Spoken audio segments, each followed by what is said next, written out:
malalampasan mo itong mga money situation na yan, guys, no? And bukod sa malalampasan mo pa siya, sa universe pa yung mismong magbibigay ng mga blessings at pagpapala sa inyo. Okay? Again, guys, sabi ko nga sa inyo, huwag kayong magmadali. You just have to show up for yourself every day. 'Di ba? Effort lang ng effort araw-araw, sabayan ng dasal and positibong mental diet, mga kapigsi. May mga blessings na ibubuhos sa'yo sa universe, Libra. Again, basta wag ka lang susuko, wag kang mag-give up, and syempre guys, wag kayong tatamad-tamad, mga kapigsi. Okay?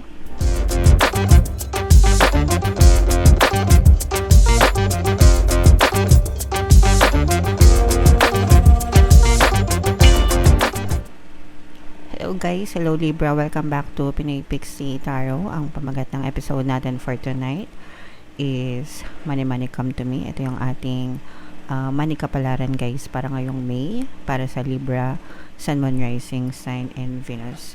Unahin natin tong deck na to guys. Tingnan natin yung mga money manifesting techniques para sa inyo. By the way mga kapiksi, kakagaling lang natin sa sakit, kaya yung boses natin medyo iba pa, tsaka pagpasensya nyo na kapag minsan medyo nangangati yung lalamunan natin o kaya sumasabit. Alright, so unahin natin to. Tingnan natin yung mga money manifesting techniques para sa inyo. Abundance, wow, napakaganda. So repeat this affirmation lovingly and calmly as often as you wish.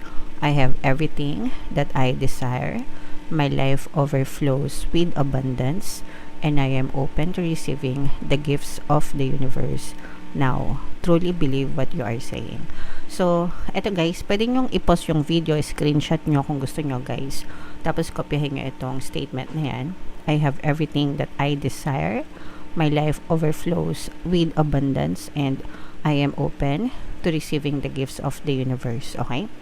Pwede yan, mga kapigsi, o kaya naman, kahit any money affirmations or abundant affirmations na gusto nyo, as long as it feels good and natural sa inyo.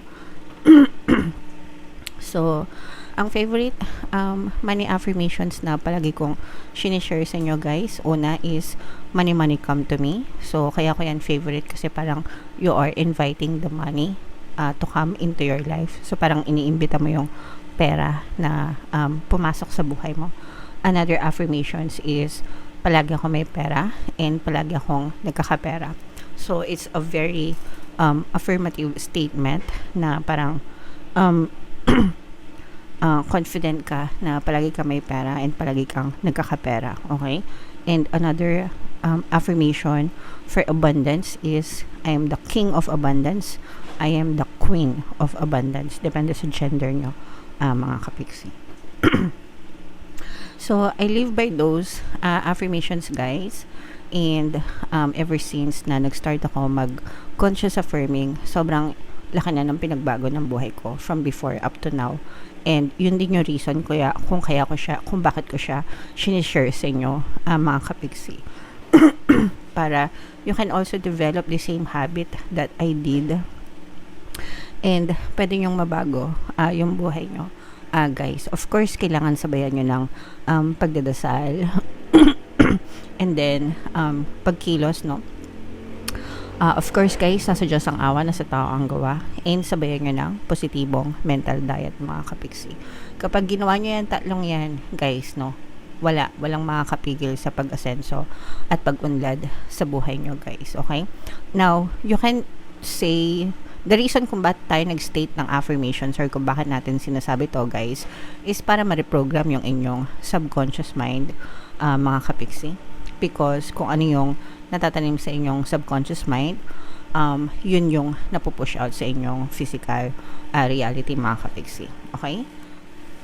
So, just keep on affirming guys, and kung meron pa kayong mga favorite na money affirmations, i-comment nyo lang din sa baba, mga kapiksi, para mabasa din ng ating mga kapiksi, and pwede rin nilang sabihin as part of their routine. Okay? So, yeah, comment down below guys kung ano yung favorite money affirmations nyo sa baba. So, tingnan natin yung ganap sa kaperahan nyo, Libra, ngayong May. Shuffle natin to. habang sinashuffle ko to guys, panoorin nyo muna yung video natin regarding sa ating paano mag-manifest ng abundance video course. Kapiksi, sawa ka na ba sa mga struggles at hirap sa buhay mo? Masipag ka ba at masikap sa buhay ngunit hindi ka pa rin umaasenso? Ilang beses ka na bang nag-attempt mag-negosyo at mag-invest pero palagi ka pa rin nalulugi? Sa pagkakataon na ito ay maaaring may subconscious beliefs ka na nagiging balakid sa iyong pag-unlad at pagyaman. Introducing, paano mag-manifest ng abundance video course. Dito ay matututunan mong ma-overcome ang mga balakid mo para tuluyan ka ng umunlad, umasenso, sumagana, maging matagumpay, successful at maswerte sa iyong kabuhayan, pera, trabaho, negosyo sa lapi at kaperahan ng bonggang-bongga. Dali, mag-send na ng email sa pinoypixie@gmail.com at simulan na ang iyong pagyaman ngayon.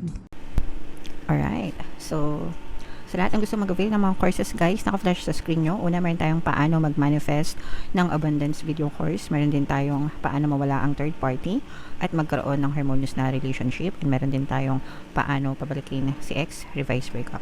So sa mga interesado guys, mag-send lang kayo ng email sa pinoypixie@gmail.com. Wow! So, napakaganda nitong energy nyo, Libra, no? Kayo ay represent ng King of Wands. Dito sa deck na to, mga kapiksi, ang fire sign ay represent ng Wand suit. And ito naman yung ating money energy. So, napaka-positive nito, guys. Kasi for some of you, nakikita natin na marami kayong problema or challenge na pinagdadaanan. Pero, nakikita rin natin na si universe yung tutulong sa inyo, mga kapiksino, para malampasan kayo dito, malampasan nyo itong mga kahirapan na to, guys. Kasi nakikita natin na kahit nahirap na kayo sa buhay, hindi pa rin kayo sumusuko, and parang sinisave nyo pa rin. Kumbaga, kung meron pa kayong pwedeng maisalba sa buhay nyo, kung meron pa kayong mga blessings, alam nyo, yung parang kahit na nakikita nyo na marami kayong pagsubok or challenges, still nandun pa rin yung pag-asa sa puso nyo na meron pa kayong pwedeng i-save, meron pa kayong pwedeng gawin, and dahil doon parang grateful kayo, and dahil dyan sa ganyang ugali, mga kapiksi, ini-invite nyo lalo sa universe para lalo pa kayong bigyan ng rewards, lalo pa kayong bigyan ng mga rewards para sa inyong mga good karma dahil sa kabutihan ng inyong puso. Ibig sabihin guys, kahit na may mga problema or challenges, hindi kayo mareklamo, no? Hindi nagrereklamo yung iba sa inyo, kundi grateful kayo dun sa mga blessings na meron kayo. And ganun talaga dapat yung attitude natin, mga kapiksi. Imbis na magreklamo tayo sa mga challenges natin sa buhay, magpasalamat tayo sa kung anong merong pagpapala sa atin. And the more na ginagawa natin yan, si universe mismo yung magbabalik ng mga biyaya sa inyo. Okay? For some of you guys, may mga, parang meron kayong mga opportunity na babalikan or susubukan ulit, especially yung mga, at saka parang magta-try ulit kayo, mag-a-attempt ulit kayo. So let's say for example, kung kung nagnegosyo ka dati tapos nag-fail ka, ngayon susubukan mo ulit, magta-try ka ulit. Kung dati nagsubukan na maging content creator tapos hindi umepek or feeling mo hindi nagtagumpay, para ngayon susubukan mo ulit, you will give it another chance. Kung ganun. So kung ano man yung mga gusto nyong i-try ulit, mga kapigsi, excuse me, just keep on trying guys, kasi you'll never know. Talagang bibigyan kayo ng chance ni universe na mag-succeed. Sa simula guys, no, walang nagsisimula na successful pa lang, na successful agad, no? Even itong channel natin, kinareer natin ito simula a long time ago. Na 3 lang yung subscriber natin, pero ngayon, di ba, hindi na natin mabilang. So lahat ganun guys, basta consistent lang kayo. You just have to show up for yourself every day, and malayo din yung mararating nyo, mga kapiksi. Okay? So just keep on going and persisting, doing something that you love, mga kapiksi, and magiging matatag din yan, guys. Okay? So yeah. At saka yung iba sa nyo guys, this is also another message na kontrolin nyo rin yung sarili nyo, kasi yung iba sa nyo parang mainipin, no? So wag ganun guys. Wag tayong masyadong mainip or maatat.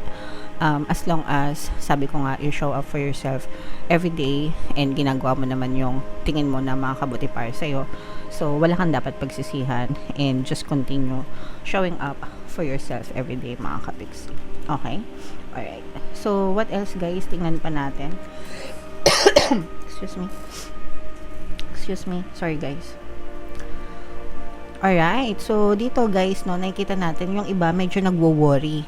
Yung iba sa inyo, especially kung parang feeling mo konti lang yung ipon mo, ganyan, or parang konti lang yung savings mo. Yung iba sa inyo, pwedeng wala ding naiipon, mga kapiksi, kaya parang medyo nagwo-worry or na-stress kayo. Pero I'm telling you guys, kung nasa ganitong energy ka, stop worrying about money, kasi the more na nagwo-worry ka about money, guys, the more na mas magwo-worry ka. So, instead na mag-worry ka, talk to yourself, guys. Sabihin mo sa sarili mo na malalampasan mo rin to, which is definitely the case, kasi malalampasan mo itong mga money problems na to, itong mga money situation. Kung meron kayong mga money situation, guys, no, you just have to make the right decision for yourself and kilos lang ng kilos, sabayan ng positibong mental diet. Malalampasan mo itong mga money situation na yan, guys, no? And bukod sa malalampasan mo pa siya, sa universe pa yung mismong magbibigay ng mga blessings at pagpapala sa inyo. Okay? Again, guys, sabi ko nga sa inyo, huwag kayong magmadali. You just have to show up for yourself every day. Diba? Effort lang ng effort araw-araw, sabayan ng dasal and positibong mental diet, mga kapiksi. May mga blessings na ibubuo sa'yo sa universe, Libra. Again, basta wag ka lang susuko, wag ka mag-give up, and syempre, guys, wag kayong tatamad-tamad, mga kapiksi. Okay? So, yeah, i-mind nyo na to. Ay, yung iba sa inyo, guys, meron din kayong mga ma-achieve na mga goals or target. Kung meron kayong mga sinet na goals or target regarding sa inyong kaperahan. So, let's say, for example, baka nasa sales ka, tapos ina-achieve mo na maka-target ka ng quota, o kaya naman, nagne-negosyo ka, gusto mo maka-target ng ganitong klaseng income for this month, no? So, ma-achieve nyo yan, mga kapiksi, may hit nyo yung mga target nyo, guys, okay? Again, sikap lang, dasal, at saka positibong mental diet. Kayang-kaya nyo yan, mga kapiksi. Okay? Alright. So, yeah. Comment down below, Libra, if feeling nyo naka-resonate kayo dyan. Yung mga magaganda dito, guys, i-mind nyo na itong mga success na to, itong mga blessings na to, mga may hit na mga target, itong mga another chances, mga kapiksi, no? I-mind nyo na yan sa comment section. Yan yung mga positive energies na nakita natin para sa inyo, Libra. For more tarot readings, guys, ito yung playlist nyo. Ito naman yung ating success stories ng paano mag-manifest ng abundance video course. Click here to subscribe, guys. Ito yung ating mga pampaswerte subliminals. Thank you for liking, sharing, and subscribing. See you again next time. I love you all, mga kapiksi. Have a nice day. Bye-bye.